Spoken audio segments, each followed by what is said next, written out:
Hello and welcome to another episode of Tips and Ideas with Ed Wallace of Midwest Landscaping. www.uniqueenvironments.com. We're driving down the 105 freeway here in Los Angeles, California, and talking about landscape.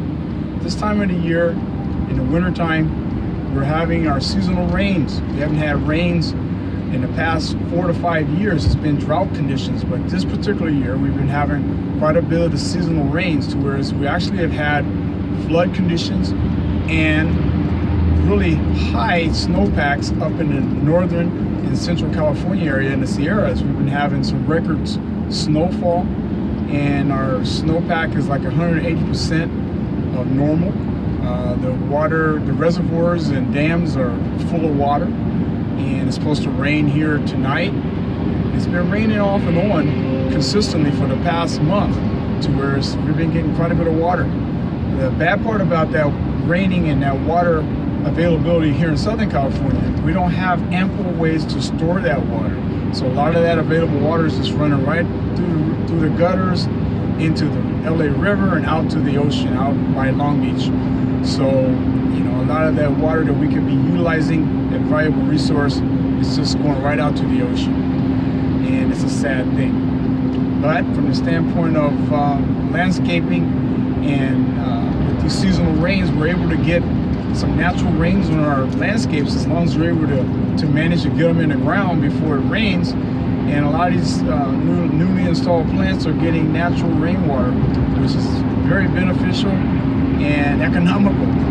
Think about it. You're not spending money for electricity and pumping costs and just the cost for getting water to the plant material, because you're using free water from Mother Nature, which is a good thing.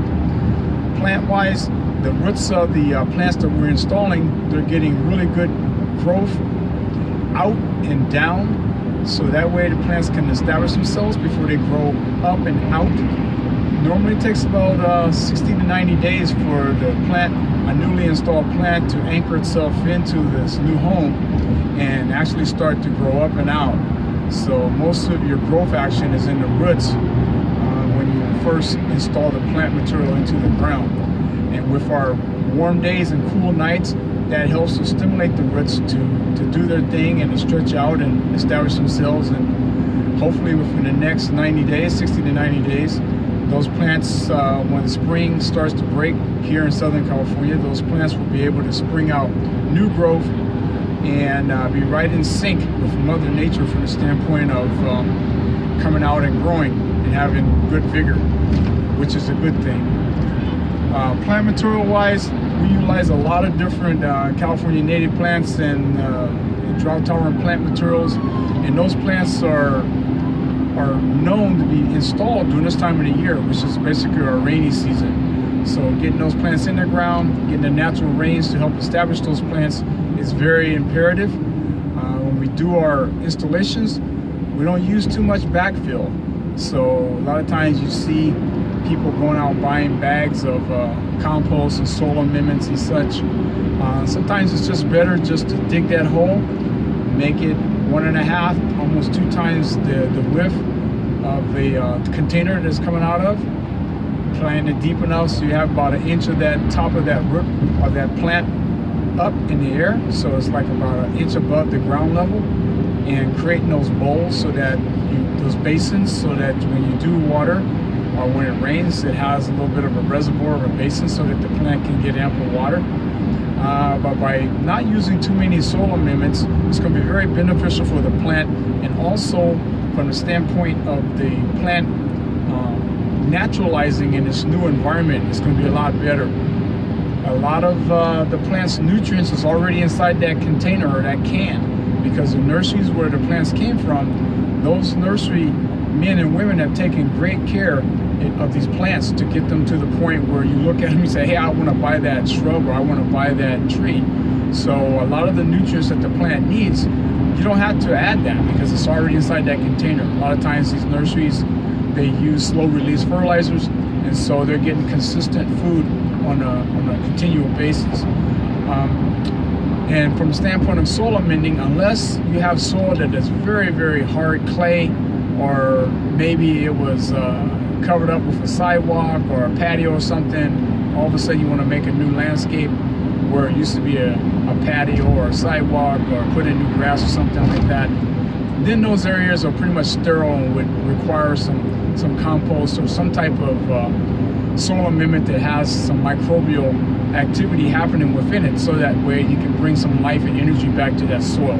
But a lot of times, just by installing these plants, once you buy them at the nurseries, there's a lot of micronutrients and biological nematodes and other beneficials that will be released in that soil once you install that plant into the ground.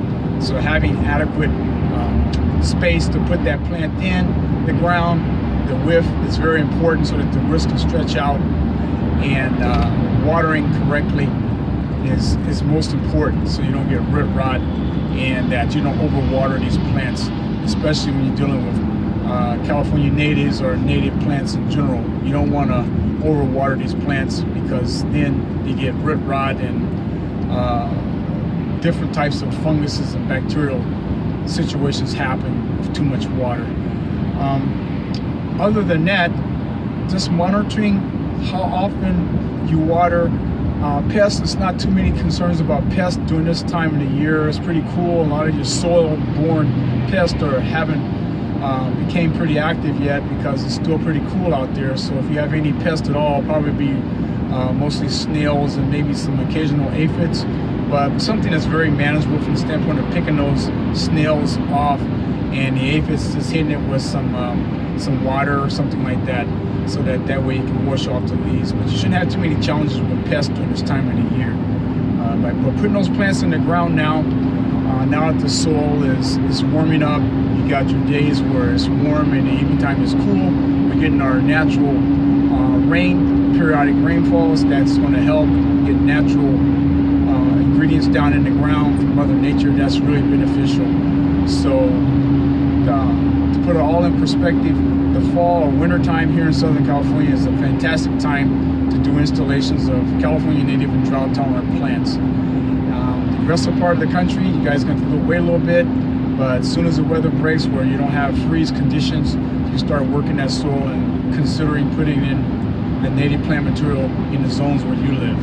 So keep that in mind, but take advantage of our free rain and water that we have coming from Mother Nature, and make the best of it. Hopefully this idea or this tip is helpful. This is my first stab at doing a mobile broadcast, and so let me know how I did. Thumbs up, thumb down, whatever, let me know. Ed Wallace, tips and ideas, www.uniqueenvironments.com. Tune in again. Thank you.